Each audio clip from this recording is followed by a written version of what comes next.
ઉચ્છલ તાલુકાના કુઈદા ગામેથી બોગસ ડોક્ટરને ઝડપી પાડતી તાપી એસઓજી. તાપી જિલ્લા ઉચ્છલ પોલીસ સ્ટેશન વિસ્તારમાં ગુપ્ત માહિતીના આધારે ઉચ્છલ તાલુકાના કુઈદા ગામ એક બોગસ ડોક્ટર નામે સચિનભાઈ નગીનભાઈ પાટીલ નાઓ ગેરકાયદેસર રીતે કોઈપણ પ્રકારના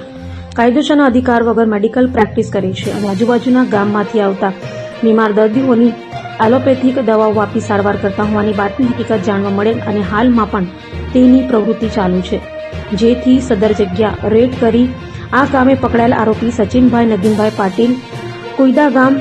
ઉચ્છલ જિલ્લા તાપી નાઓ પાસેથી એલોપેથિક દવાઓ તથા મેડિકલને લગતું સામાનનો જથ્થો કિંમતી રૂપિયા 34,032નો મુદ્દામાલ તપાસ અર્થે કબજે કરી તેના વિરુદ્ધમાં ઉચ્છલ પોલીસ સ્ટેશન બીએનએસ કલમ 125 તથા ગુજરાત મેડિકલ પ્રેક્ટિશનર એક્ટ કલમ 30 મુજબની કાર્યવાહી કરેલ છે. કામગીરી કરનાર પોલીસ અધિકારી કર્મચારી Shri KG Limbachiya, police inspector SOG શાખાનાઓની સૂચના અને માર્ગદર્શન મુજબ police sub inspector NP Garasia તથા એએસઆઈ અજયભાઈ દાદાભાઈ, એએસઆઈ રાજેન્દ્ર યાદવરાવ ચિત્તે, કમલેશભાઈ કૃષ્ણાભાઈ વડવી તથા શરદભાઈ સુરજીભાઈ વડવી, જયેશભાઈ બલિરામ તથા અક્ષયકુમાર કાંતિલાલભાઈ નાઓએ કામગીરી કરેલ છે.